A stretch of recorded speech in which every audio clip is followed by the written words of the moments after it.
can build buildings, as you can see here on the pictures, and it was basically solid walls, sandwich facades with welding and grouting connections. And as you can also see on this picture, these buildings were very uniform and the quality was not good. So this was the reason that in the 70s, all the architects and everybody was turning away from this system in Western Europe.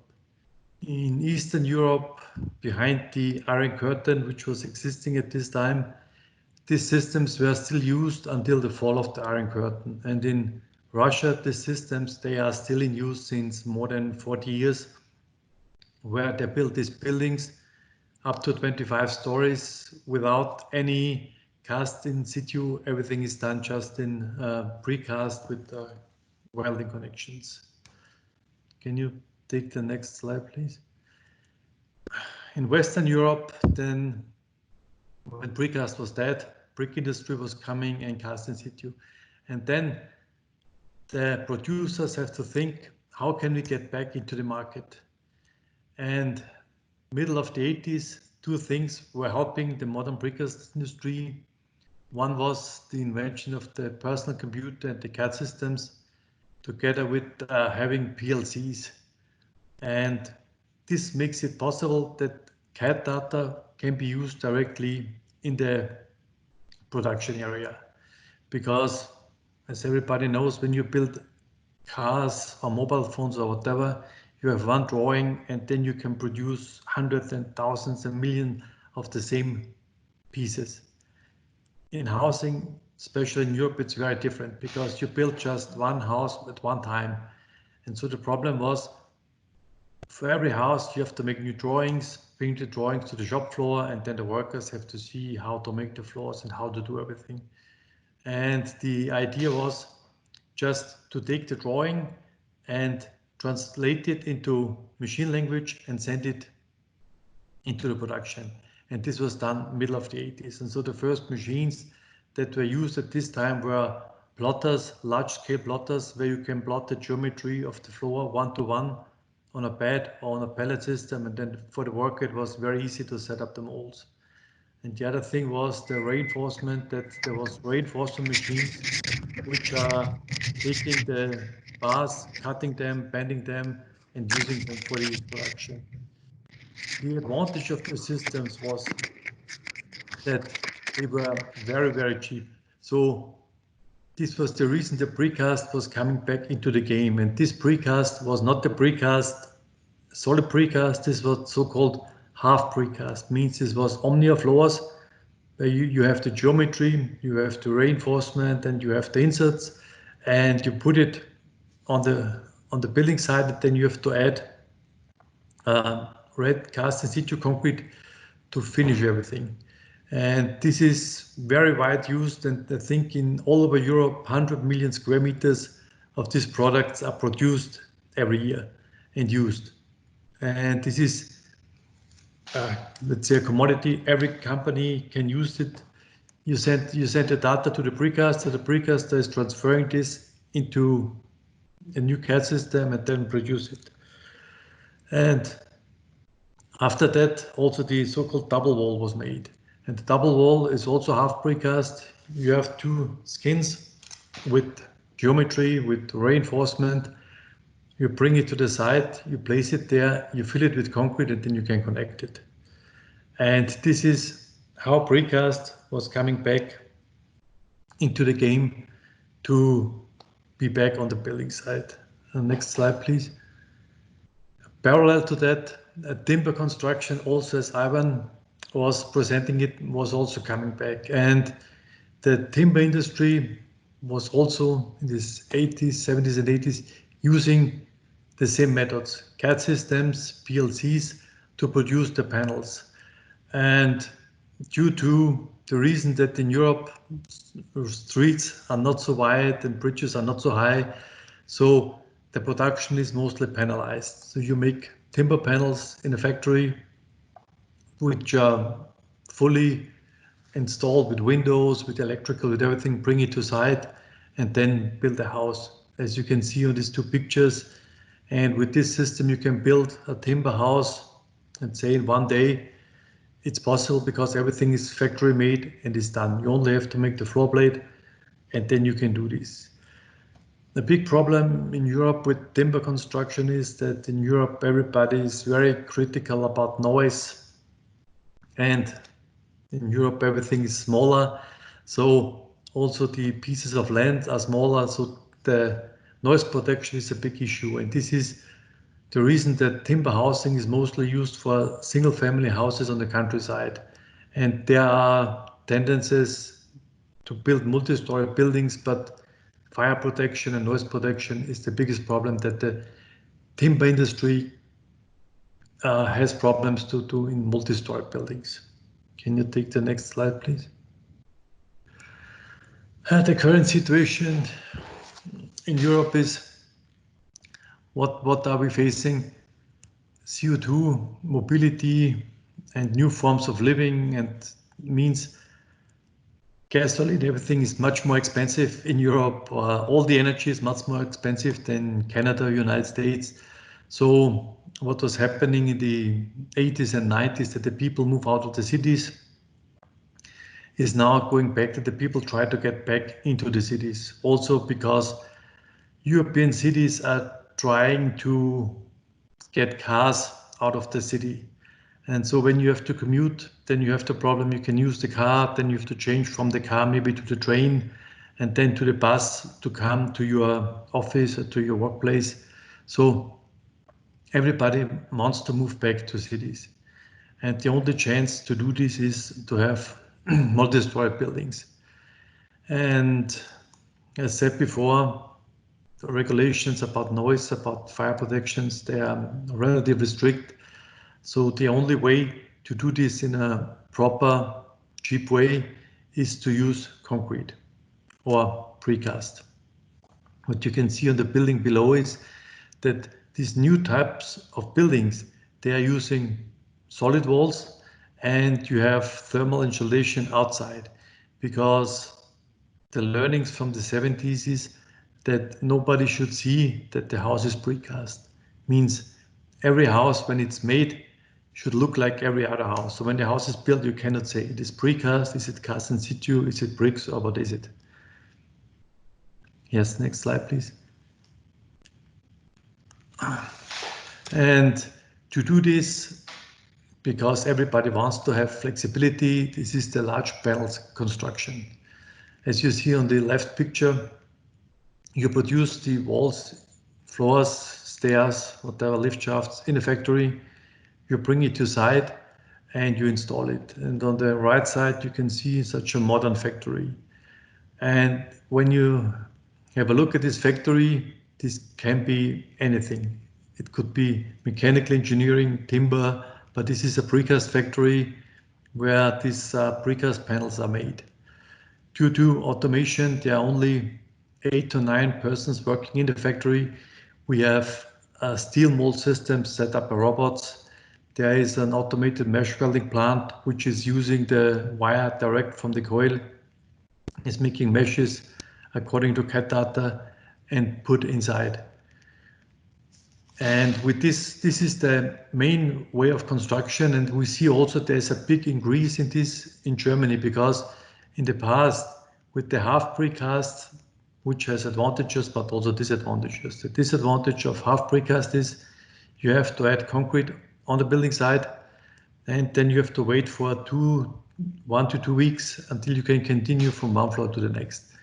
And when you go to solid construction, you can install one floor in about 2 to 3 days, and you can continue to do this, which is more efficient as to wait after pouring concrete to get to the next level. The other big trend, which I would say is a trend, is the prefabricated, prefinished volumetric construction. This is used in Europe with limited success. The big problem is when you do this in precast, you find out that one of these modules get up to, let's say, 20 to 25 tons, and with this you have the problem with having so heavy elements that you have to have crane capacities. Can you get to the next slide, please? This slide, you can see how this prefabricated, prefinished volumetric construction could look like. On the left picture, you see all the installation, everything is done. The middle picture is such a assembly line. So means you make the concrete module first, and then you put this concrete module through an assembly line. You put in doors, windows, painting, and on the right picture you see a bathroom, prefabricated bathroom. So everything can be done in the factory, which is good, which is fast. But the big problem, which is not solved, is the transportation problem with size. Because when you think having a big living room, then you're limited with these modules to, in Europe, 3 meters wide, 3 meters high, and maybe 10 meters long. When you think about having such a module in concrete, fully fit out, then you find out the big problem with this is the weight. Next slide, please. When we look at the current situation in Asia, including China, most countries in Asia are going for this large panel construction. Singapore is an exception, maybe because Singapore is an island and they are thinking in a different way, and they are pushing this PPVC construction very strong, but they say also it's not more cost efficient, it's maybe a little faster. And in Singapore, apartments and rooms are very small, which helps with this form of construction because you cannot make very big rooms. When you have a big room, then you have a, let's say, a gap throughout the whole room, through the walls, to the ceiling, to the floor. And this is not really solved because of cracks and of other things. China is an exception in Asia because in China, the central government said precast must be used in multi-story buildings. And there is a formula and a percentage that said you have to use 20 to 30% of precast in every building.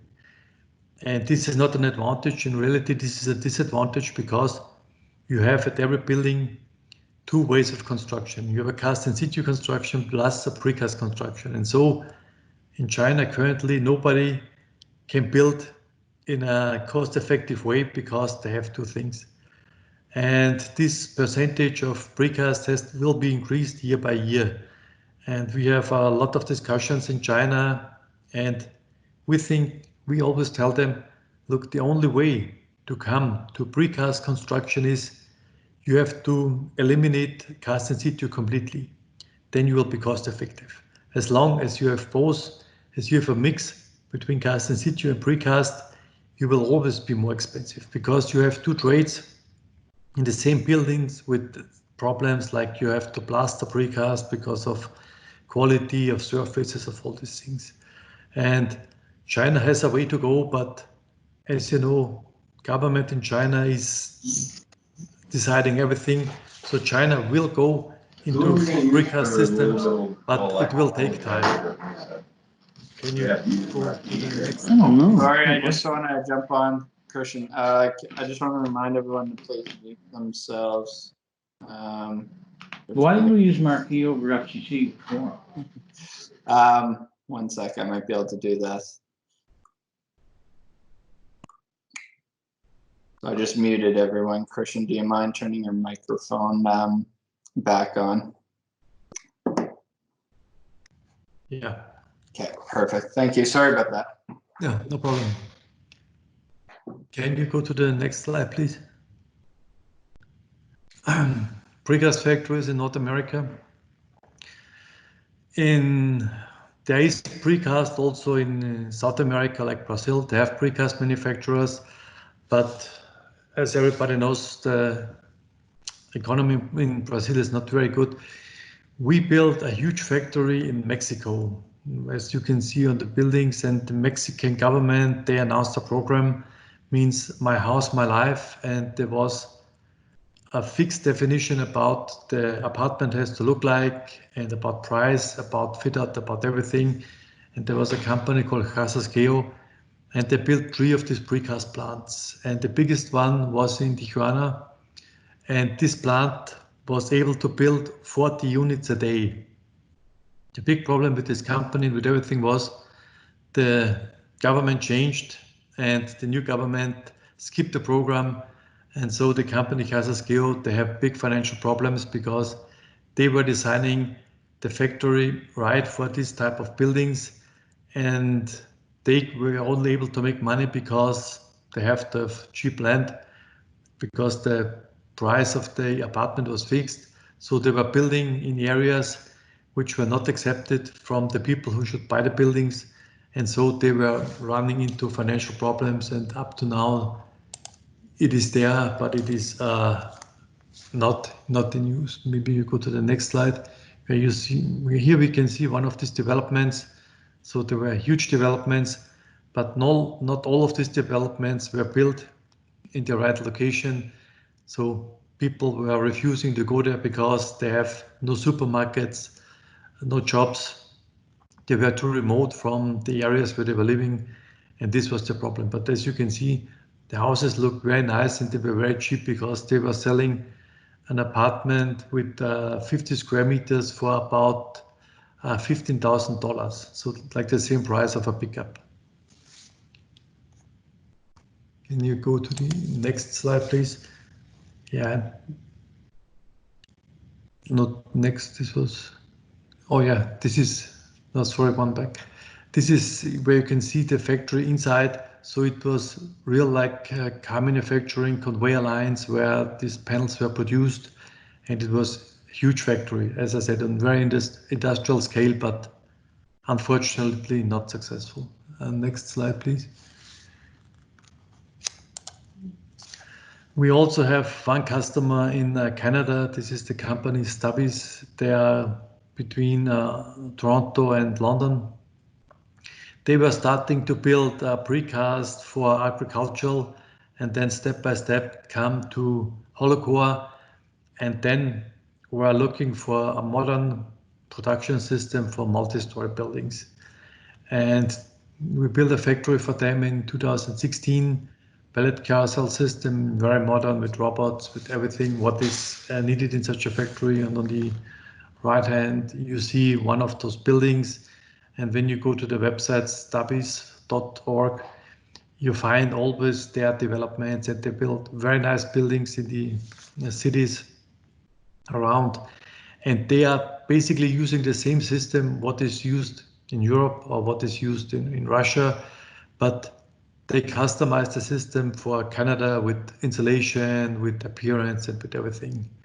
And we think this is the right way to use this production system with the possibilities of automation, but has to be customized for every country, because different tastes in architecture and appearance has to be taken into consideration, because at the end the customer has to buy it and has to have a house or an apartment where he's felt comfortable with. Can you please go to the next slide? What will happening in Europe? So what are we seeing?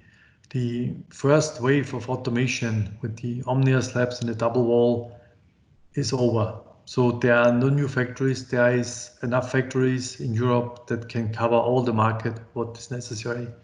What we see now, this is, we call it the second wave. This is automation in solid walls and sandwich elements, together with automated production of reinforcement. Because what we see now, also COVID crisis showed this in Europe, a lot of precasters in Germany and Austria were working with affordable labor from Eastern Europe and especially UK.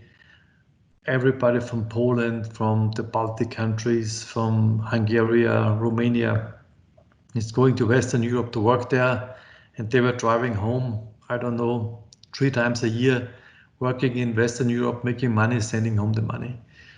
But Eastern Europe now, they're having also a big boom. And due to that, people are thinking, should we go for, let's say, a little bit more money to Western Europe? away from our families. So everybody's moving back home because the economy is doing good. And now producers are forced to get more automation because they don't get the labor, they don't have the possibility that they had years before. And how is this possible today? Because the developments like BIM, like better CAD systems, are accelerating these trends. And also 10 or 15 years ago, it was impossible to have steel molds which can be set up by a robot for solid elements. This was very complicated. Today, there are steel molds with integrated magnets, with everything that can be set up by a robot. So it is possible to produce solid walls, sandwich elements in a very automated way.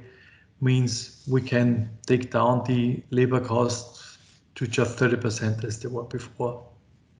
And the last driving factor is stricter health and safety laws, and especially UK or Scandinavia makes it very complicated to work on a building site. With all these personal protection things and all these things, these are chasing away workers from the building site into the factory. And so everybody tries to do as much as possible in the factory, in precast, in wood construction, all these things. This is what is necessary, and I think it will not go back. So the more health and safety gets stricter, the more prefabrication will come. And also neighbors are critical about noise, about time of construction, about all these things. These are the leading factors in Europe. Can you go to the next slide, please? And what we also see in Europe, in the past, there were just producers of walls and floors and all these things, and then there were contractors that are using these elements. But the new company, which are more successful, are companies like Goldbeck or others, which are offering the whole process from the architecture to the finished building. And the advantage of this is you can optimize your production system to the buildings, because when you're just sub-supplier of walls and floors, you're always too late in the building process. And when you're in the building process, some things are already decided, like thickness of walls, room-to-room height, or whatever. And with this way, you cannot use the full advantages of precast. And in Asia, there are companies which are using precast since 15, 20 years. And some of these companies, they're building up to 1,000 units a month. They are using precast just as a tool because they know they have to develop their own system. And for the end user, normally it does not matter which kind of building material. Is it brick? Is it steel? Is it wood? Or is it concrete or precast? They are more focused on a nice layout, on a good location, and on an affordable price. And this is what we see in Europe, and this will maybe also come in Canada, that the more you can integrate the whole system from the architecture, from the sales to the finished building, the more successful you will be. And this is our learning out of the last 10 years, and I think this will come all over the world, that you have to take precast just as a tool. You have to sell buildings like cars, like mobile phones, like whatever. Then you will be successful. Not to say, okay, I have to prefabricate just for the sake of prefabrication. Make a system, and then it's easier to sell it to the end user. I think this was my end. Next slide, please. So thank you very much. Thank you very much, Christian. That was very informative. I will open the floor to guests to ask one or two questions before going to Dr. Al-Hussein's presentation.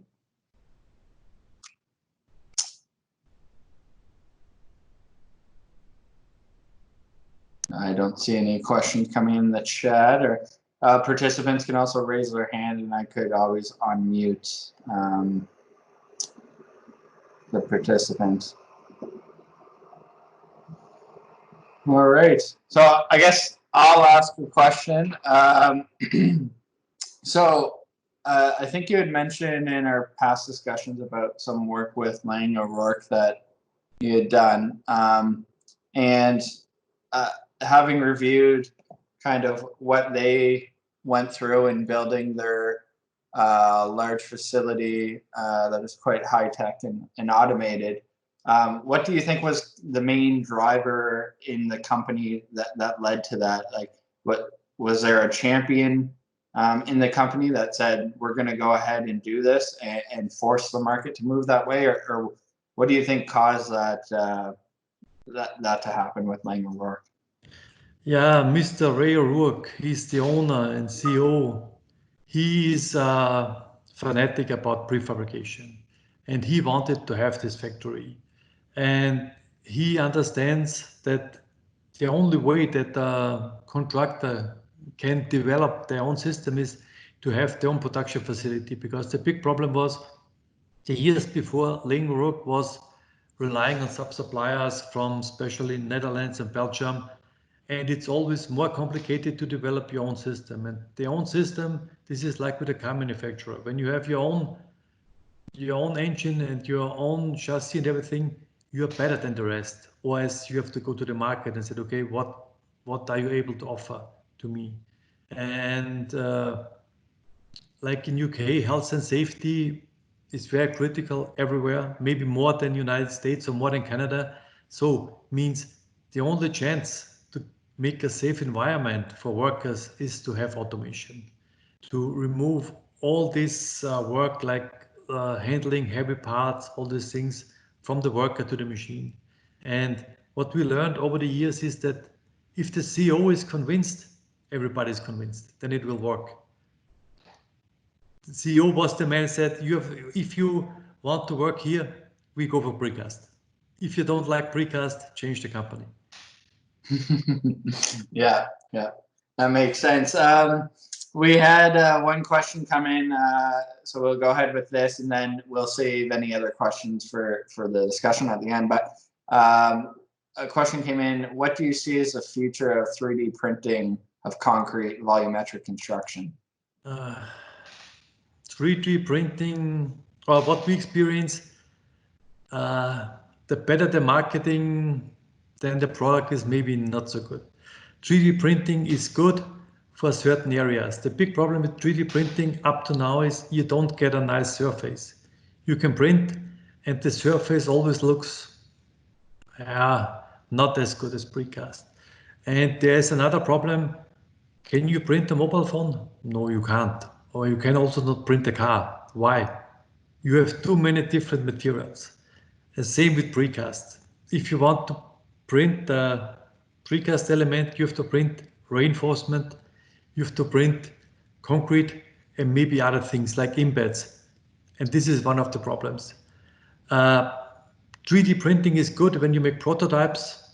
I think personally, 3D printing will come to replace cast in situ in some parts, because if you have to make a wall which is curved with the radius of 300 meters and the length of 100 meters, and you do this with normal scaffolding, this is complicated.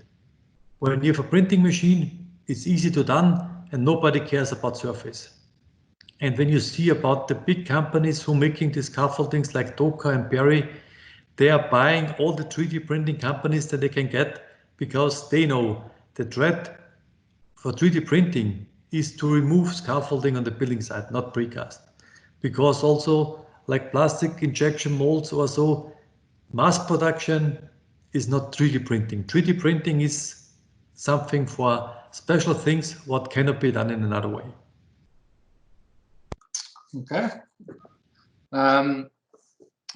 So I'm going to, I see another question from the same person. So we'll go ahead with that, and then we'll move to Mohammed's presentation. So last question: does value-added layers and enhancements not price out? Why are there not more insulation, pre-wiring, window-door install done with precast systems? It is done.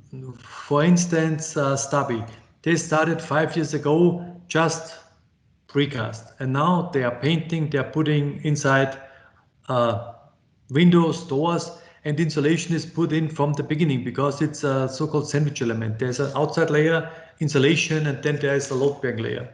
And they are fully fit out in the factory. You just lift them and install them.